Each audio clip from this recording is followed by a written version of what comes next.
hope you're wavy, hope you're gravy, hope you're doing amazing. Hope you're doing nice. Hope you're doing super nice.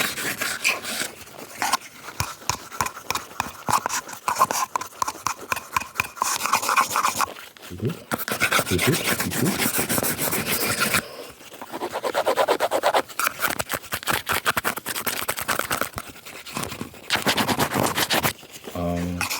The other day I had a conversation. I was asking this girl about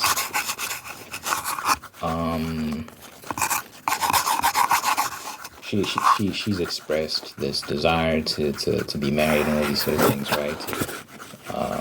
I was just asking her like, what do you look for? Because I was just, I'd watched something and it had just triggered this question in my mind of like, well, not question, but it reinforced what I've kind of been believing for a long time now, which is that it's so important to know what you want and to figure out exactly what you're looking for, because a lot of people these days kind of just bumble into relationships, fumble into them without a really strong sense of what it is that would be good for them and all these sort of things, right? And they prioritize the emotions of the moment, what they feel in the moment, not realizing that emotions change and feelings come and go. It's so important to be logical, to involve your mind in your selection process, because you can feel very, very strongly about someone at the time, and then 20 years later you start to realize that, yeah, you don't feel the same anymore, or those feelings are just not enough to sustain the relationship. It's so important to be practical. Not to say that feelings don't matter at all, but you have to marry that with practicality. Like, you have to make a lot of practical considerations. This is why arranged marriages tends to have better outcomes.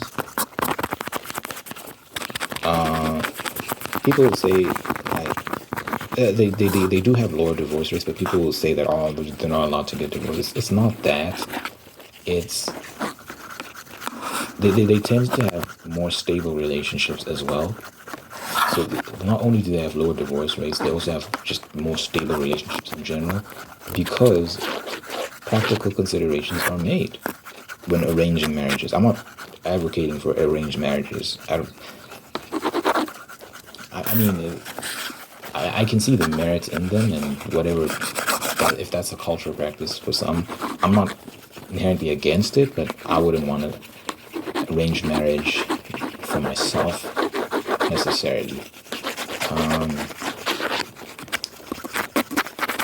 But I can recognize the merits, and the reason why they tend to work out is there are a lot of practical considerations that your parents will make, for example, before they hit you up with some random person. And that's why they tend to have better outcomes, generally speaking, than a lot of modern relationships, modern marriages. People just jump into things because it felt good at the time. And then you realize later on that, because you have to understand it's a lifelong commitment, right? So how you feel at age 25 is going to be very different to how you feel at age 45, for example. So, yeah. That's why I was asking this girl when she was saying, yo, I want to get married, yada, yada, yada. I mean, that's pretty much every girl, right? I think everyone wants, most people want to be married. Most people want to have someone that they can hold theirs for life. It's a beautiful thing. I was asking, like, what do you want? And what are some things that you would value? And one thing that kind of surprised me, she had some good answers. She's like, it'd be good for him to believe in God and be a man of God, all these sort of things. Yada, yada, yada. I think she had some good answers. But then she was also like, I want him to be chivalrous. So, open doors.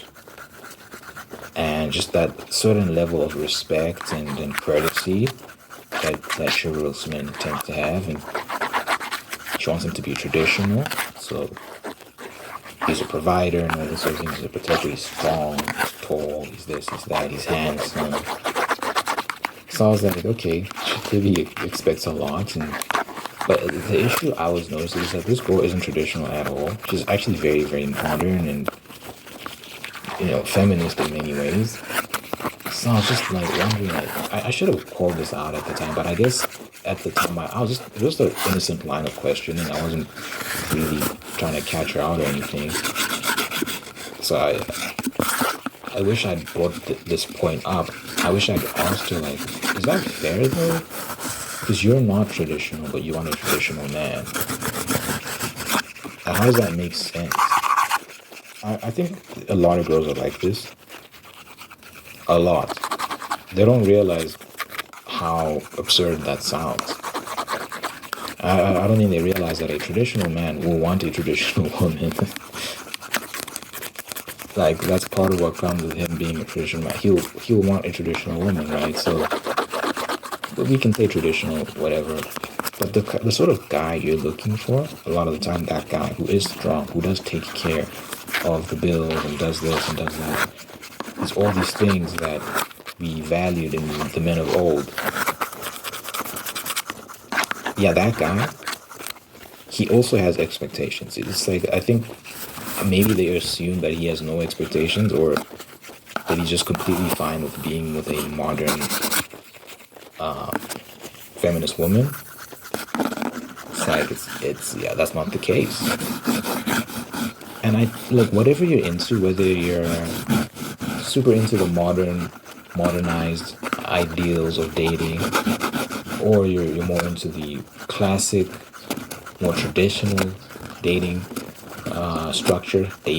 marriage structure, it doesn't matter. I mean, I do think it matters, but like, what you do, you're a free agent. You have the rights to do what you want to do, right? I just think it's important to be realistic and to be consistent. It just doesn't make sense to expect things from others when you're not willing to give from your side either. It's give and take. Relationships are reciprocal. They're meant to be reciprocal. Quid pro quo, something for something, right? It's only fair. I don't think it's fair to be like, this person needs to do this, do that, but you're not willing to also put in the same amount of effort. I don't think that's fair. She was saying he needs to be handsome, he needs to be this. I'll be honest with you, she's not, she's not she's not ugly, but she's not all that either. I'm not trying to be mean, I'm just being like honest. So I'm like, does it really have to be like this stunner in the face?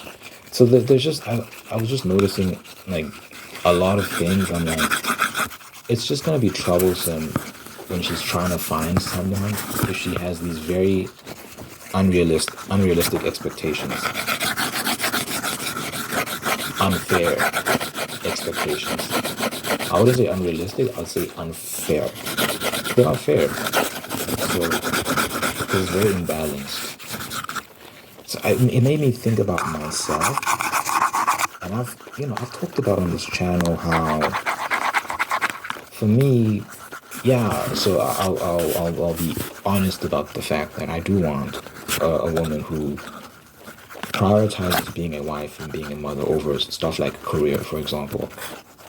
There are a lot of women who, if you ask them, like, what do you want to be, what do you look forward to the most when you think about your life, even about the future, they'll tell you, like, I want to be a wife, and that's what I look forward to the most, and I look forward to having children and taking care of the kids and taking care of the home, making sure it's neat and tidy and all these sort of things, and they genuinely get excited about that, and that's their dream.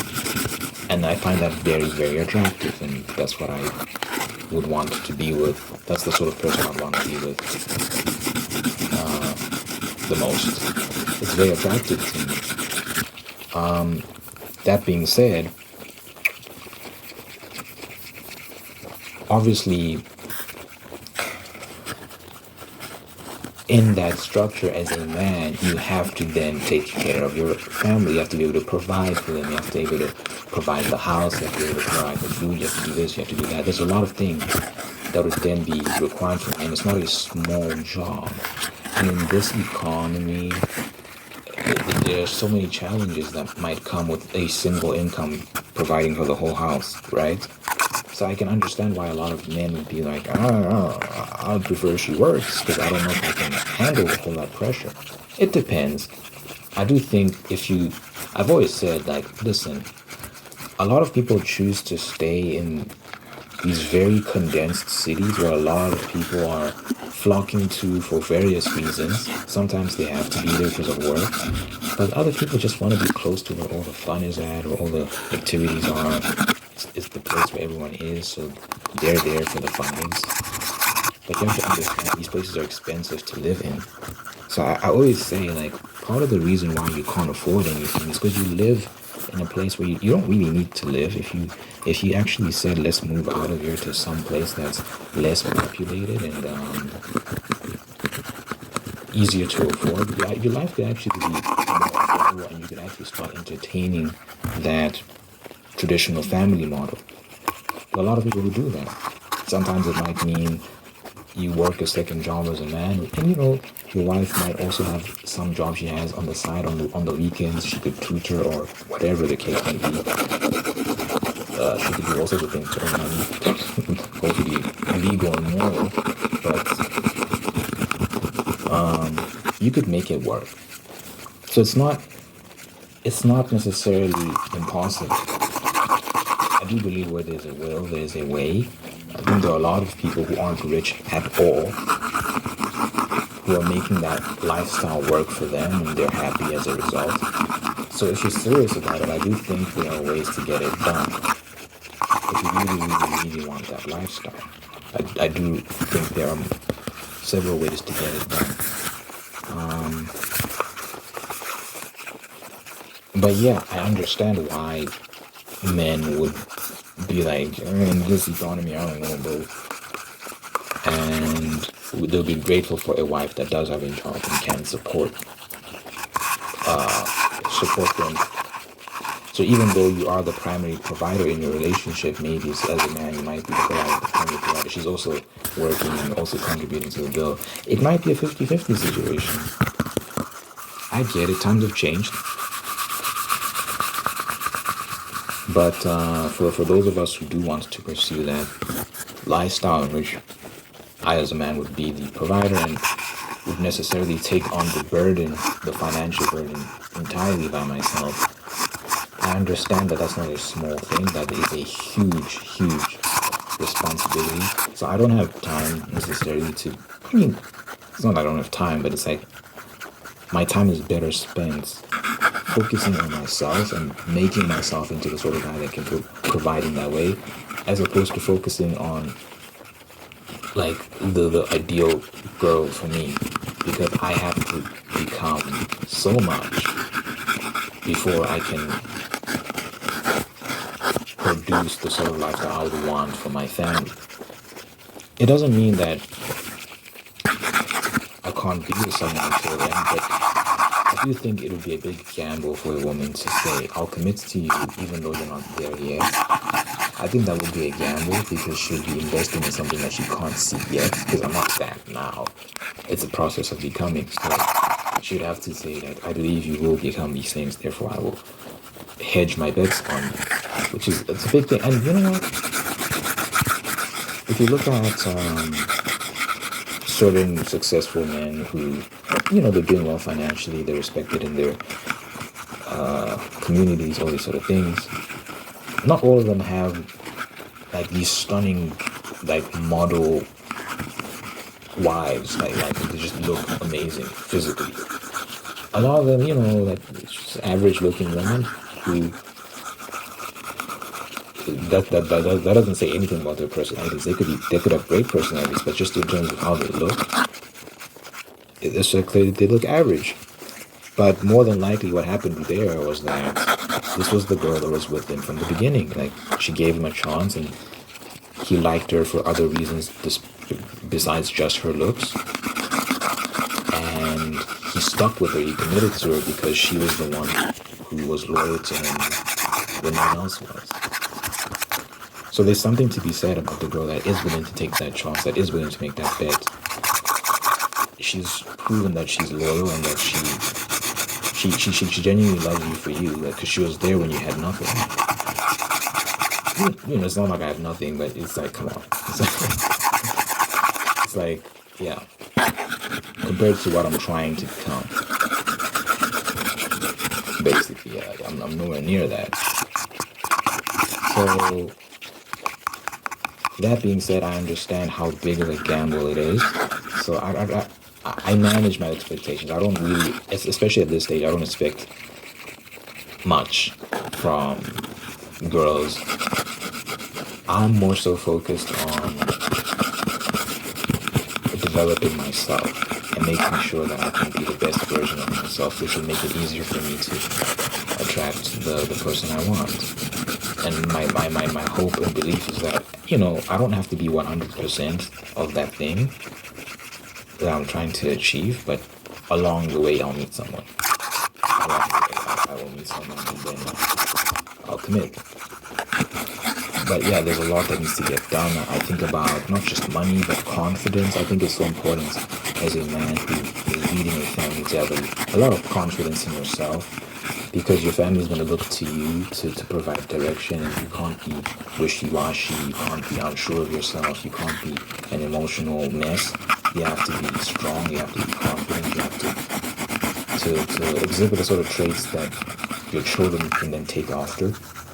And yeah, when you're a strong person, when you're a confident person, your family just sleeps easy at night because they know that this guy's got it. He's got a cool head, and he seems very sure of himself. So they're not stressing. So I do think confidence is something I need to work on. You build that through experience, through going through things in life. So I do think I just need to get more life experience and put myself out there more. So I feel like I'm in a cocoon phase right now. I feel like I'm inside a lot. I'm just working on this channel. I'm writing my book. I'm doing this and doing that. I'm in a cocoon phase right now. But I do think I eventually need to get out of the house. And I'd like to travel more. I like to eventually migrate. So a lot of things are in the works.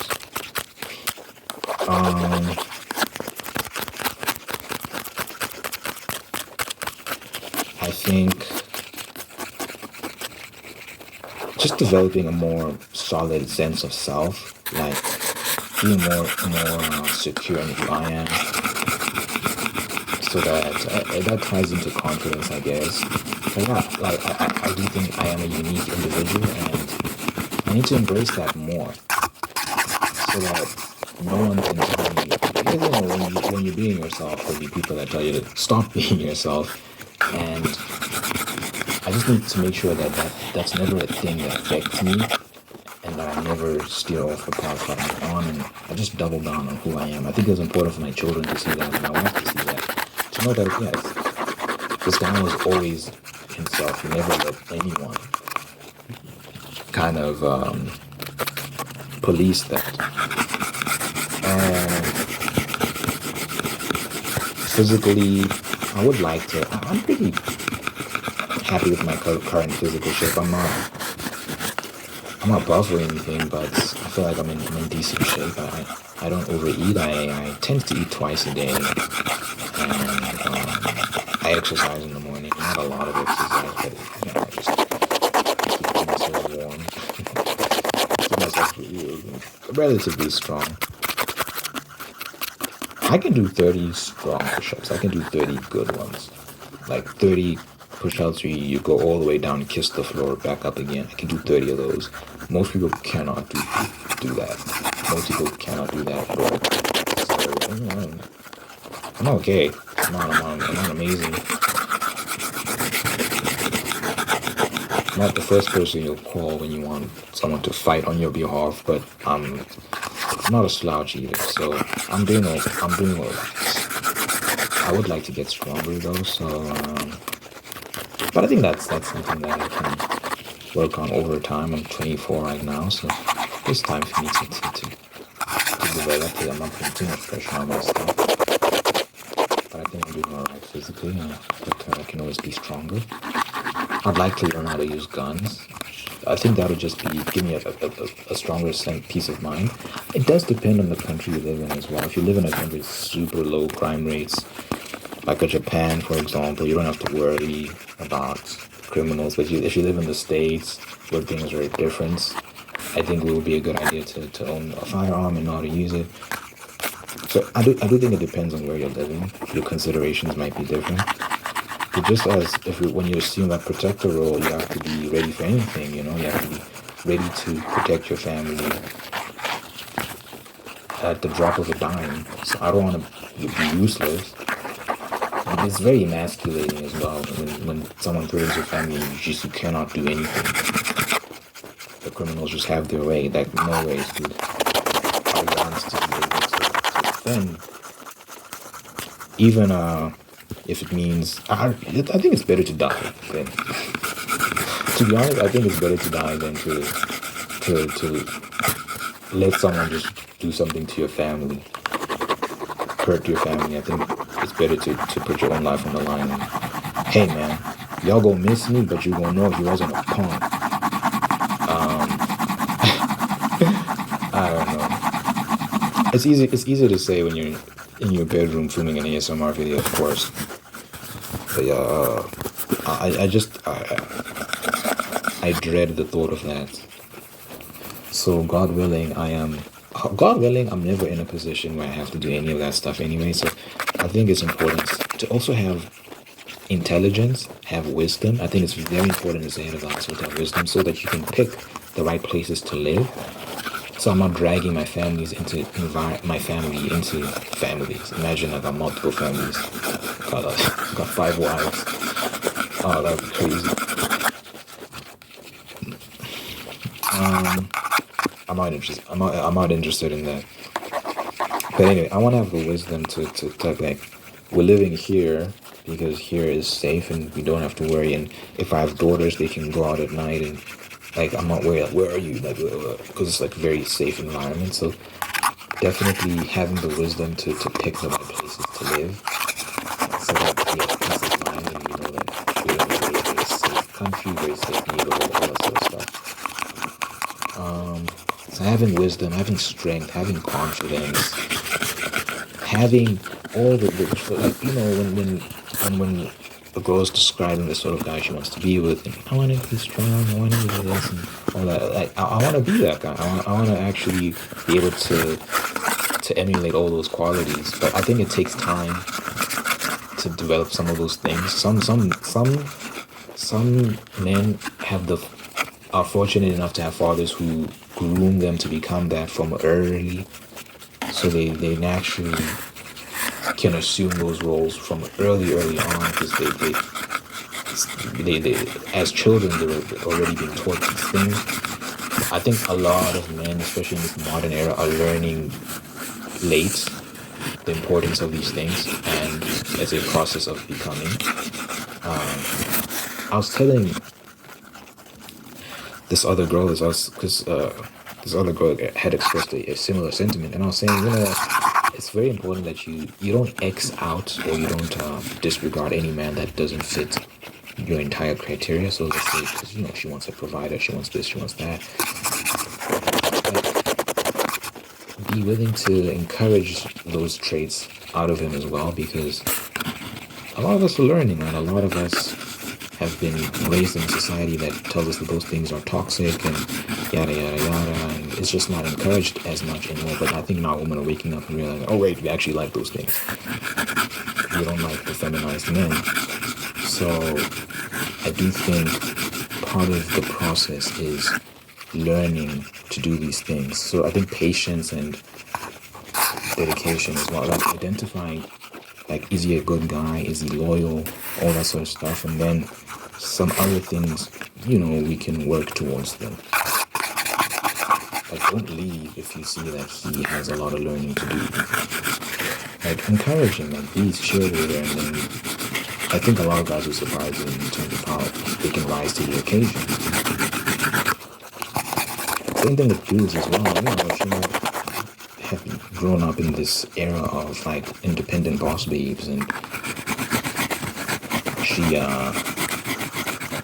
she's so accustomed to that way of living. But there's this, I talked about this lady who she was talking about how she's unlearning a lot of that, and she makes breakfast for her husband now. She cooks for him and cleans for him, all this other stuff, and she had to learn how to do that because she was so used to the more independent way of living, and she never thought she'd ever be doing any of that for a man. But hey, man, marriage changes you, and when you're in love, you start to realize that all that other stuff that society is telling you doesn't mean jack. So I do think we have to show each other grace, and allow each other to grow and become better. So I don't think someone has to be 100% of what we want. Some of these things you can kind of blossom into over time. Also, when it comes to looks, the original girl I was talking about was like he has to be handsome and whatnot. Like, first of all, you're not Beyonce, dude. Like, you're not this stunner. But like for me, I've said before, like I'd be lying if I said looks don't matter at all. Obviously, looks do matter to some extent, but it's not like looks don't matter at all. But I've said, for me, if you're like a 6 in the looks department and you take good care of yourself physically, so you're in shape, the looks aren't the most important thing. I think this is where a lot of guys make a mistake, where it's like, I think most men don't have a choice. I think most men don't have a choice. Like, but some guys, they might be able to. Or some guys delude themselves rather into thinking they could be with some girl who's like super, super attractive. When in reality, you don't have a chance. That's not me being mean. Look, if you work really hard to achieve great things in life, and you develop a nice package deal, I do think your options will increase. So let me not say you don't have a chance. I don't like that way of thinking, but like we have to be realistic. Like, yeah, most guys aren't out here like with a lot of options, and that's fine. That's how it's always been, right? But the ones who do have options, I think the mistake they make is prioritizing looks over other important things. So you see, like, there's something that they're always with pretty girls. Always with pretty girls. And, are all of those pretty girls just the most outstanding people when it comes to character, when it comes to morals? Probably not. I think really it's a vanity thing, because part of it is status. You feel good when you're with a pretty girl, not just because she's pretty, but because other people see that she's pretty and they respect you for it.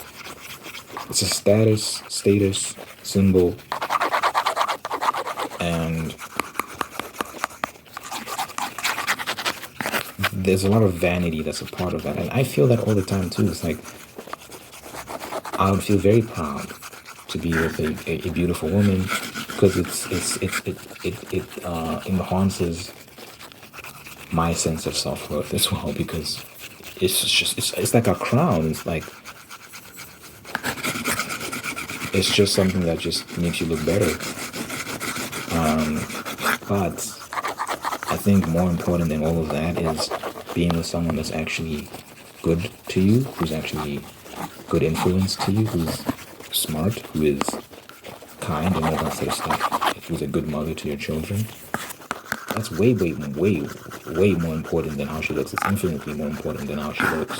So for me, I wouldn't say looks don't matter. I would say they're just very low on the list. I'll be with an average looking girl if she makes me happy. I don't think 6 is average. I think 5 is average. I think 6 is like, slightly above average. 6 is decent. if she's a sip and she takes care, she's physically fit, and she's doing squats to get some shape on her bum. Listen, man, that's more than enough for me. If that is paired with like a great personality or other stuff that's important, then let's go. And I think it makes it easier for me to then enter a relationship, because if I was like, she has to be a 10 out of 10, and she has to then also have a great personality, and she also has to be very intelligent, and she also has to like, bro, you're just shrinking your options. You're shrinking your options. Like, listen, my hope is that I'm with someone that I find really, really attractive. But also, they say beauty is in the eye of the beholder. There's truth to the idea that when you're with someone and you're emotionally invested in them, like you're emotionally attracted to them, your physical attraction to them also heightens. It also develops. There's a lot of truth to that. People have found that when you're really into someone, like who they are, their personality, all those sort of things, you start to find them physically attractive as well. So a lot of these things actually don't matter in the end. Like is she a 7? Is she like, it doesn't matter if you really like her. Because you can look at another man's wife and be like, I don't think she's that attractive. But to him, she's everything, Like he really, really loves her in every way, physically, emotionally, all that sort of stuff. So I think it's important to not be too vain. So for me, it's like looks are not the biggest priority. I'm not a robot, so I do value looks, but it's not nothing. But it's not the most important either. So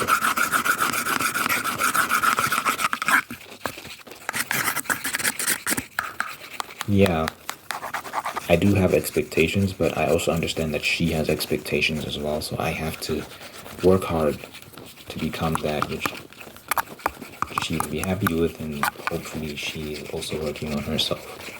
Wherever she is, whatever she's doing. That's just a pro tip to all of you. Like, it's cool to have expectations, but understand that the person you want to be with has expectations too. Just keep that in mind. And that should humble you and make you realize you have a lot of work to do. If you're actually thinking about it seriously, it should humble you and like make you put your head down and work. If more people just started working on themselves, I think a lot of people have an easier time to it. Because I think a lot of people are just walking around with expectations, but not willing to move a finger when it comes to like what they have to do as well. So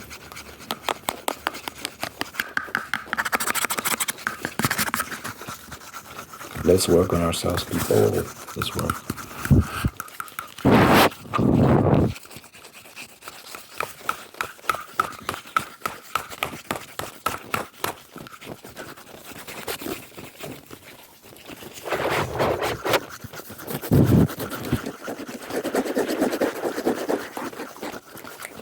Let me know what you think in the comments. I have to pray at the end of my videos. So, for God, I thank you for this individual watching this right now. Thank you for making a whole, unique, and guiding moment path towards peace, prosperity, and purpose.